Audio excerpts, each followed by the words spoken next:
是未点名的致癌水不是千滚水、隔夜水和阴阳水，劝你远离。老胡是退休的老干部，平日里就喜欢玩玩手机、吹吹牛。他每天出现的时候都会拎着一个大大的保温杯，这是他原来上班的时候养成的习惯，没事就会拿起来喝2口。由于爱玩手机，老胡总是能接收到最新的养生知识，是一帮退休老人当中的养生达人。就拿喝水这件事情来说，因为老胡的普及，和他一起玩的老头老太太现在都学他，每人手边都有一个大大的保温杯。不过最近老胡遇到了烦心事，每天总是看着自己的保温杯皱眉头。原来老胡在喝水这件事情上遇到了麻烦。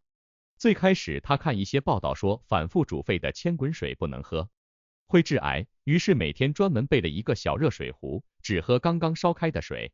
完了又有报道说热水和冷水掺和在一起的阴阳水不能喝，也会致癌，于是每次都是等着水放凉之后才倒进保温杯里面。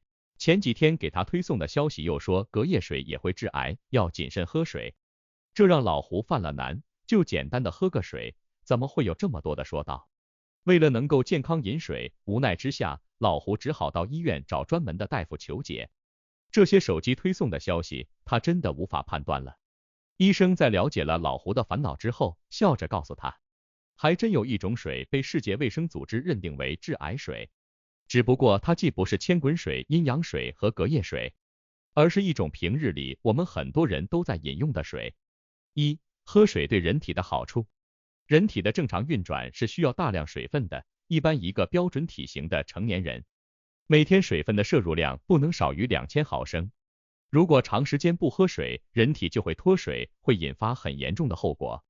我们都知道，一个人在不吃食物的前提下，可以坚持10多天才会死亡。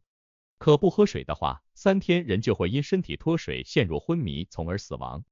每天保持足量饮水的人，皮肤都很不错，这是多喝水的第一个好处。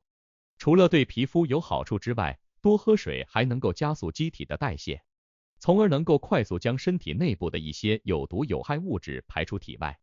就比如高尿酸血症的患者，医生一定会让他每天保持大量的饮水，只有这样才能够快速而有效的将多余的尿酸排出体外。肠道在缺少水分的时候，经咀嚼进入肠道的食物碎渣得不到足够的湿润，会引起便秘以及消化不良。爱喝水的人很少有便秘的症状。补充的水分在进入血液之后，还能够调节血管中的血容量，对改善身体内循环有很大的促进作用。在我们感冒或者发烧的时候，医生都会叮嘱我们一定要多喝水，这是因为大量补充水分除了加速新陈代谢之外，还能够有效改善身体功能。肾脏是我们身体非常重要的一个器官，对于肾脏来说，最怕的就是缺水。身体经常缺水会引起肾结石，这是一种会带给人很大痛苦的疾病。常喝水可以有效的促进肾脏的新陈代谢，能够大大降低肾结石以及尿路感染等疾病。关于饮水的健康认识。千滚水、阴阳水和隔夜水真的会致癌吗？这种说法到底有没有科学依据？千滚水其实就是反复被煮沸的水。北方的冬天一般都会烧火炉子，火炉子上面少不了的就是一个烧水的铝制水壶。这种水壶里面的水，那才是真的千滚水。只要火不灭，水就一直都是沸腾的。之所以说千滚水会致癌，是因为有人说千滚水因为反复的烧煮，亚硝酸盐的含量十分高。但实际上，随着水被反复的煮沸，水中亚硝酸盐的含量一直都在降低。因此，千滚水会致癌这一说法，从源头上就已经错了。有人甚至专门计算过，千滚水中的亚硝酸盐想要伤害身体的话，人要短时间内喝掉数十吨水才会发生，这是不可能实现的。阴阳水就是将冷水倒进热水中调出来的温水。一般来说，阴阳水还是少喝为妙，因为冷水中很有可能会含有未知的细菌等物质，长期饮用的话对身体确实不好。但这个前提是冷水用的是自来水或者户外没有经过过滤杀菌的水。如果倒进热水的是矿泉水或者瓶装水的话，这种风险也是很低的。至于致癌也是无稽之谈，没有任何一项研究表明有癌症是因为阴阳水所导致的，因此阴阳水致癌也是胡扯。隔夜水就很好理解了，就是放了一晚上的水。那隔夜水会致癌有科学依据吗？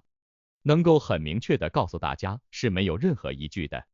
隔夜水想要致癌的话，水就一定要受到污染才可能发生。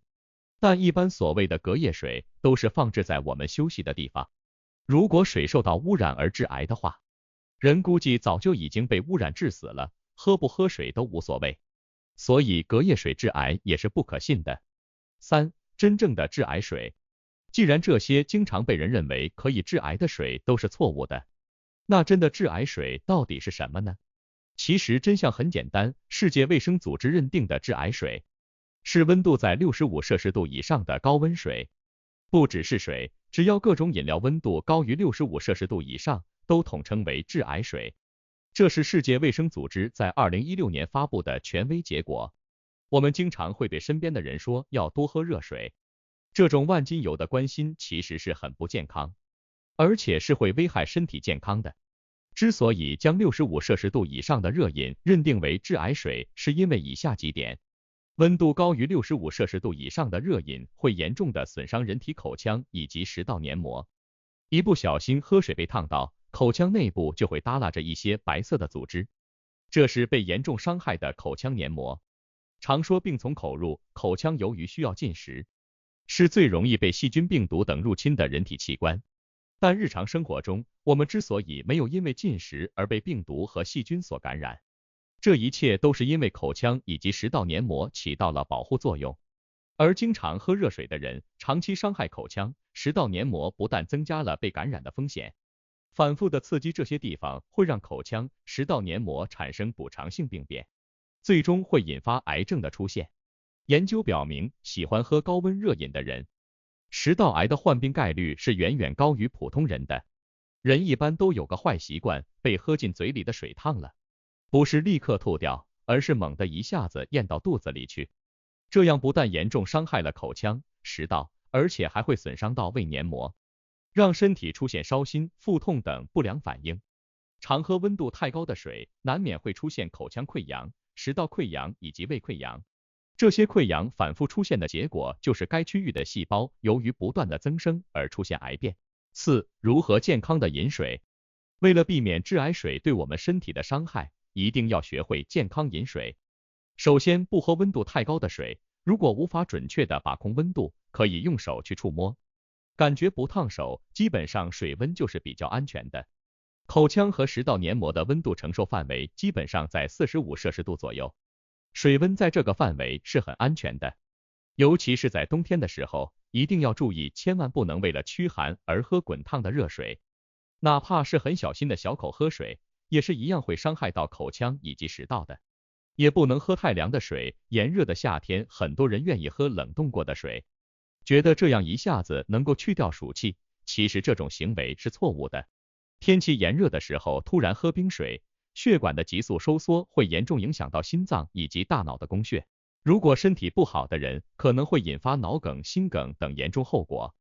而且饮用冰水还会影响生理功能，不但会造成女性宫寒、痛经等症状，对男性来说也是会影响到精子的发育情况的。所以不管是夏天还是冬天，喝水的温度一定要适宜，既不能太热，也不能太冷。再一个，不能等到感觉口渴才补充水分，平时一定要养成多喝水的好习惯。不管口渴不渴，多喝水总是没有坏处的。人体在感觉到口渴的时候，是身体已经出现缺水症状所导致的。这个时候补水虽然可以很快缓解这一症状，可缺水已经影响到了细胞的健康。